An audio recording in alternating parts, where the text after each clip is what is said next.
ডুরান্ডের derby এবং senior দলের প্রথম জয় পেয়ে গেল মোহনবাগান সুপার জায়েন্ট। আজকের কলকাতা ডার্বি ছিল এবং পুরো গোটা সিনিয়র দলের ডার্বিতে 5-6 বছর ধরে রাজত্ব করছে মোহনবাগান। আরও একবার মোহনবাগানের কিন্তু রাজত্ব কলকাতা ডার্বিতে দেখতে পেলাম। ম্যাচটা দুর্দান্ত হয়েছে, যেরকম আশা করেছিলাম ম্যাচটা কিন্তু তার থেকেও ভালো বেশি জমজমাট হয়েছে।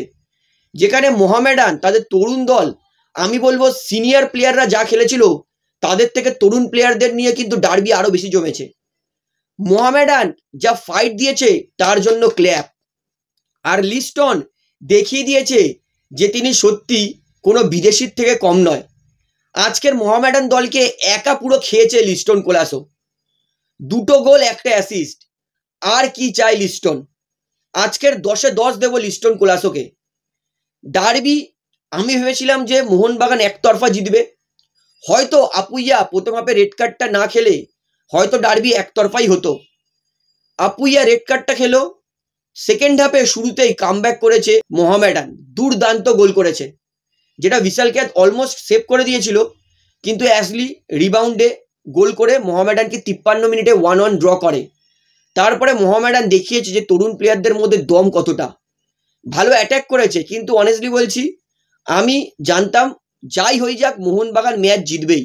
তো তাই হলো। সেকেন্ড গোলটা যেটা লিস্টন কোলাসো পাসটা দিয়েছে না, মাই গড, এক পাসে 4টে প্লেয়ারকে বিট করেছে লিস্টন কোলাসো। একদম ব্যাগ হিলটা দিল, সোহেল বাট পারফেক্ট পজিশন মেরেছে। মোহামেডানের গোলকিপার শুভজিৎ কিন্তু সেভ করেছিল, যাই হোক ব্যাড লাক। আবার রিবাউন্ডটা সোহেল বাটের পায়ে গেছে, সোহেল বাট গোল করে মোহনবাগানকে 2-1 এগিয়ে দিয়েছে।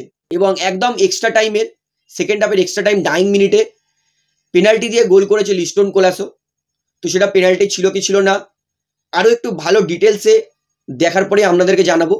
তো এইভাবে কিন্তু মোহনবাগান 3-1 গোলে সিজনের প্রথম ডার্বি সিনিয়র দলের প্রথম ম্যাচ জিতে যায়। এবং অনেস্টলি বলবো আজকের যতটা মোহনবাগান দলের তরফ থেকে ভেবেছিলাম যে জুনিয়র প্লেয়ার বা সিনিয়র প্লেয়াররা যা খেলবে মোহনবাগান প্লেয়াররা কিন্তু তাই ডেলিভার করেছে। আর অনেস্টলি বলছি আমি লিস্টন কোলাসোর খেলা আজকে দেখে মন্ত্রমুগ্ধ হয়ে গেছি। এটা বুঝে পাই না যে লিস্টন যখন ভারতীয় দলের হয়ে খেলে তখন লিস্টনের কি হয়, আর মোহনবাগানের হয়ে লিস্টন যখন খেলে তখন লিস্টনকে ধরা ছোঁয়া যায় না। আর কিয়ান তারও প্রশংসা করবো, ডান প্রান্ত দিয়ে কিয়ানও কিন্তু যথেষ্ট প্রভাবিত ফেলেছে। সোহেল বাট তার of the ball movement, Sohel but যে বোঝে বল কোথায় আসবে। দেখুন একটা স্ট্রাইকার ভালো কখন বলবো, যখন সেই স্ট্রাইকার গোল অবধি পৌঁছাবে। হেডে যেটা বল বাড়িয়েছিল কিয়ান, সেই জায়গায়ও কিন্তু সোহেল ভাট পৌঁছে গেছিল, ঠিক আছে। যেইটা কিন্তু সোহেল ভাট গোল করেছে, অবশ্যই সোহেল ভাট জানে স্ট্রাইকার আমাকে ওখানে পৌঁছাতে হবে, ওখানে সোহেল ভাট ছিল। কিয়ান আর একটা বল বাড়িয়েছিল যেটা সোহেল ভাট হিল করতে গিয়ে গোল করতে পারেনি, বাইরে মেরে দিয়েছিল হিলটা। অর্থাৎ একটা স্ট্রাইকার তার পজিটিভ জিনিস সমস্তটা কিন্তু আমি সোহেল ভাটের মধ্যে দেখতে পাচ্ছি। প্রথম ম্যাচ অভিষেক টেকচাম সিং কেমন খেলেছে ভাই, অভিষেক দারুণ খেলেছে।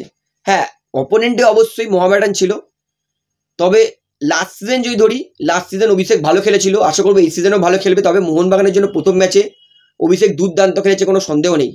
এবং বাঁ দিক দিয়ে যে অভিষেকের দিক থেকে যে অভিষেককে কাটিয়ে খুব একটা কিছু করতে পেরেছে মোহামেডানের প্লেয়ার, এমনটা কিন্তু দেখতে পাইনি। যদিও টেস্ট আমরা দেখতে পারবো ডায়মন্ড হারবারের বিরুদ্ধে অভিষেক কেমন খেলে, তারপরে বুঝতে পারবো। ওভারঅল মাঝ মাঠে অনিরুদ্ধ থাপা আজকে বেটার আশা করেছিলাম। অনিরুদ্ধ থাপা জেনুইন 2টো গোল মিস করেছে, তার থেকে আর একটু বেটার আশা করেছিলাম। অবশ্যই অভিষেক সূর্যবংশী ভালো খেলেছে। আপুইয়া তিনি যে রেড কার্ডটা খেয়েছেন সেই রেড কার্ডটারও বিষয়ে আপনাদেরকে জানাবো।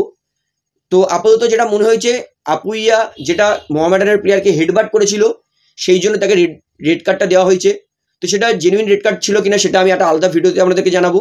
তো ওভারঅল মোহনবাগান আর মোহামেডান দুটো দলই কিন্তু ভালো ফুটবল খেলেছে, কিন্তু জানাই কথা ছিল যে এই ডার্বিটা মোহনবাগান জিতবে, মোহনবাগানকে ধরতে পারবে না মোহামেডান। তবে মোহামেডানের তরুণ প্লেয়ারদের একটা প্রশংসা করব যে তারা একটা গোল করেছে। তো ওভারঅল মোহনবাগানে একটা দুর্দান্ত ফুটবল উপহার দিচ্ছে, স্পেশালি লিস্টন কোলাসো। তো আর বলছি লিস্টনের ফ্রি কিকটা দেখার পর না আমি মন্ত্রমুগ্ধ হয়ে গেছি ভাই, কি ফ্রি কিক, কি free kick, speechless free kick মেরেছেন তিনি। আমি তো ম্যাচটা দারুণ উপভোগ করেছি। ম্যাচটা আপনার কেমন লেগেছে সেটা আমাকে অবশ্যই কমেন্টে জানাবেন।